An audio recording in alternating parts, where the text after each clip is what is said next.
Today's generation is navigating the challenging world of gender identity and sexuality, and they are facing a whole new set of challenges.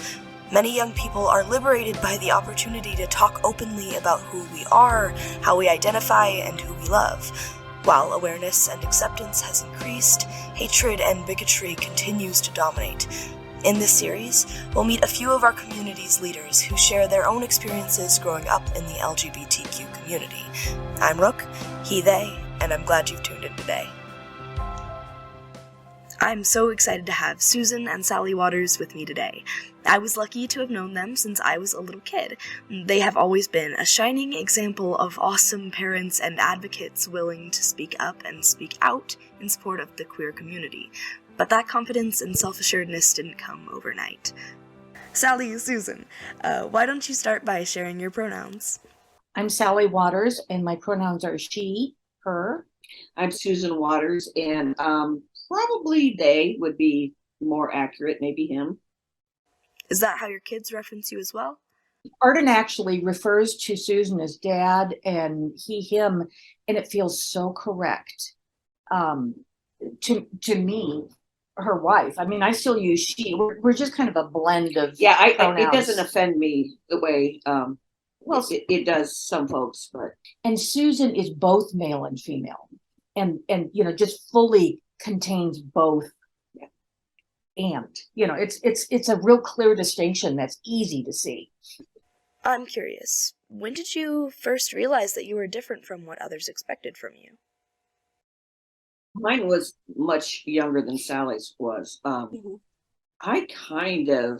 was the typical tomboy. I didn't wear a shirt until I was 10. So I kind of always knew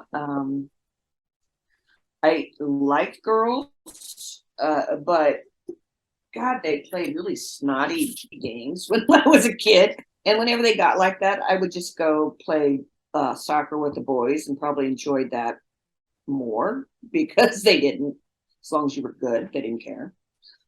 So I kind of always knew. When I was a senior in high school, I did a paper on homosexuality. I wonder why.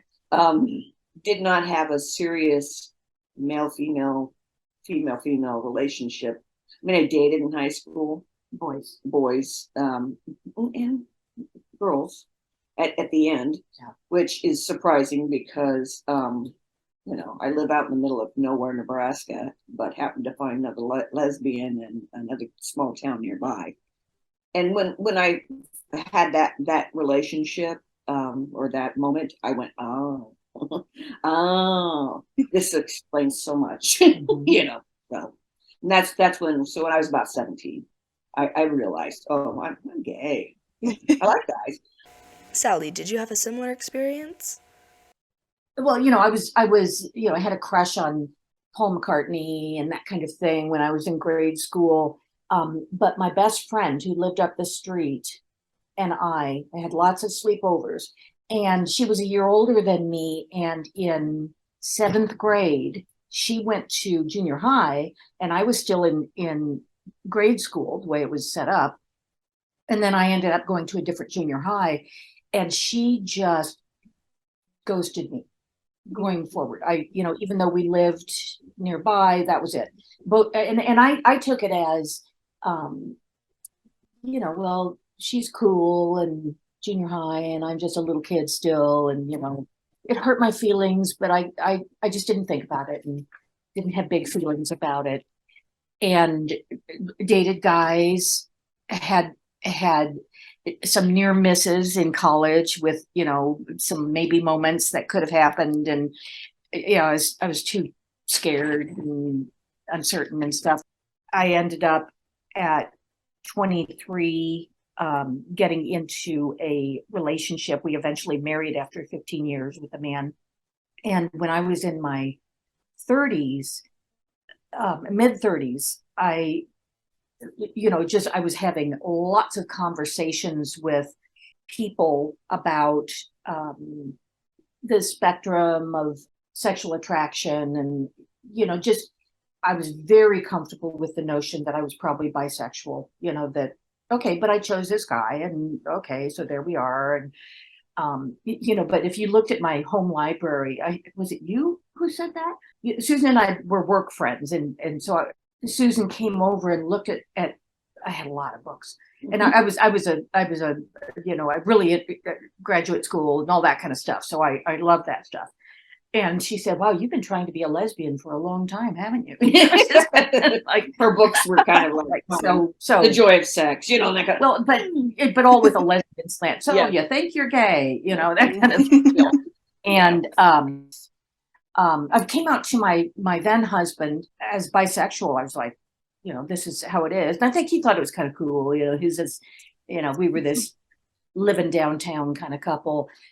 And I kept working on that. I had a job that had me involved in that kind of work, doing diversity education at corporations, everything, including sexual orientation. It just became really clear to me, my God, I am so not interested in men. It just, holy cow, how did I get here? And it's my nature to be pretty in denial about frightening things, and that was frightening to me, to displease the world. And so I was about 40 when I finally really came out to myself, and then my husband, and then the rest of my family. I ended my marriage, my husband and I. It was civil, but it was hurtful for him. But I told my cousin about it, and she said, "Well, I knew that. I've always known you were gay." And so why didn't you tell me? Yeah. And Susan was truly my adult first. We were work friends, and we just really liked each other. And we were both in relationships when we met a year before we started dating. So we both ended our relationships before we started having any kind of, I'm attracted to you. Well, we didn't know that we were both ending our relationship. Yeah, it was. We finally, she called me to say she was coming out, and could I introduce her to the world? And I was like, oh, hello. I just ended my relationship, and I really dig her. Yeah. It was one of those, okay, the universe is saying yes to this. So. You've both been such advocates for the queer community. What were your initial experiences with Pride? Well, I think the fact that I was, starting in about 1990, 91, 92, I was involved directly in diversity education and hanging out in that world where there was a lot of work being done on social justice and activism and awareness building and community building. And so it was easy for me to understand the notion of pride even before I considered myself part of LGBTQ. And I was, I'm bisexual. Okay, well, I can own it. When I facilitated workshops and stuff, I always came out as bisexual, living with a man and, with a male partner. And so mine was very positive, very easy. It was all done inside supportive groups. It was my job. Susan, how was it for you? It's funny, when you asked that question, I hadn't really thought about it. And then I had to do some soul searching for my initial experience with it. When I was younger, this is, 79, 80, the pride stuff was a lot, the gay men, in my opinion, was a lot of the gay men being really flamboyant and scaring the shit out of the rest of us, because,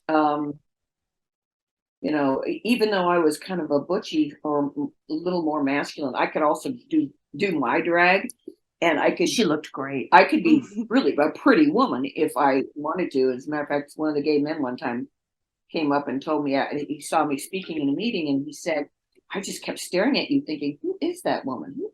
She is so pretty. Who is that woman? And he goes, oh my God, it's Sue.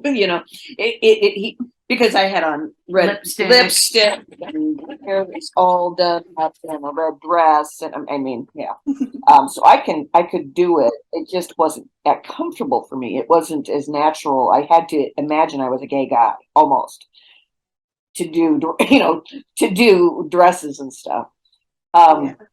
Which is funny. But so pride for me was a little bit, I had fear involved around it, I think. Just the possibility of lack of control. But, so there were scary things happening. I mean, the beautiful young boy in Montana. Idaho. No, Montana. Montana. Yeah. So bad things were happening when people got off by themselves sometimes. And so it was a little frightening for me. Later, when Sally and I decided to get really active and become activists, I think, you get to an age in your life, you're like, oh, nobody's going to come kick my ass. I'm an old broad, As middle-aged lesbians, middle-aged women become invisible to the world, and lesbians even more so. When you think back to these early Pride experiences, what were some of your greatest concerns from within the community? I always felt scared for trans men and women, particularly trans kids. I remember in those days. Well, I feel scared for gay kids too, but yeah, but I think I'm remembering back to then. It felt more outrageous in society's eyes that somebody would be living the other gender and trying to pass. So I was in my 40s. Susan and I were together. We had Ella, and we were living in California. And I had a gay boss, close to retirement, white man, openly gay, and he said to me once, "Oh, I just, ooh, trans people, they're just so icky." And really, you are bringing that to the table, and it just made me scared all over again. What are some of the ways that you are still involved with advocacy from within the queer community? Mostly, I am connected with the people that were co-plaintiffs with us. ACLU sued Governor Ricketts for the it was marriage equality, basically. Yeah. And we were the lead plaintiffs for that. And so we got to know a group of other folks who, in a similar situation, had their own stories, and ACLU attorneys brought us all together as the face of Nebraskans who say, okay, enough is enough. Staying connected to them, like on Facebook and that kind of thing, keep each other informed. And then not in the last few years, but in the last 10 years for sure, we have gone to GLSEN events on the UNO campus, as just people to sit at the table and say, hey, and welcome to UNO. Welcome to UNO. Sometimes we were representing, there was a church we were active in for a while, and we just wanted UNO kids to know hi, look, we're moms, and we're old and boring. You can have fun and be wild while you're in college, but you can also settle down if you want. You don't have to, but you can. You can have it all. You really can. Yeah, it's not going to look exact, but we're fighting to let it be as exact as you want it to be, kind of thing. Susan, what's your philosophy for living out in the world? It took a long time for the gay culture to push themselves to be out, was because, if you can just hide and get by, there was that sense of, well, at least I can get by. And I think for people like me, it got to a point where I said, you know what? I'm not going to live a half life. I'm going to tell my family who I am. I'm going to tell the world who I am. If they don't like it, fine. At least I'll know. I'm not going to get jumped in the alley by my, friend because I didn't even know that they had a problem once they find out. That kind of stuff. I just live my life as, plainly open as I can, and people will either have a problem with it or not. What would you want the next generation of queer kids to hear? I want to say thank you for not hiding. When you're able to not hide and to carry on doing what we've always tried to do, it makes a difference. It makes a difference. I mean, think about the next generation and the one after that for you. Really am grateful to the young people who are risking everything. And then for the parents, for the power structure that's out there, the people that are supposed to be loving and caring for and protecting kids and young people, step up. Step up. Susan, any advice for young folks? Be patient with the people you love Mhm. so that they have time to come out. But don't be abused. Yeah. If people are slamming you and treating you poorly, find people who don't feel that way about you and spend more of your time with them. They're going to have to help build you up, because it's going to be your inclination, being not the normal, which I don't think there is a normal, Mhm. but what society says is normal, for you to judge yourself less than. And I'm a firm believer that we are all uniquely ourselves for a reason. Mhm. And there is no precedent in my mind that says somebody more like one thing is better than somebody more like Mhm. another. You are exactly who you're supposed to be. And if you know you find your way early to who you are, great. If it changes, be fluid, love yourself, be who you are, be authentic for you, because then you can live with yourself. Sally, Susan, it was so great to talk to both of you. I really appreciate your authenticity and willingness to share your story with me and our listeners. Thank you for tuning in to hear another incredible story from within our community. Together, we can help youth envision a future where they can live authentically. Check back here for more inspiring stories.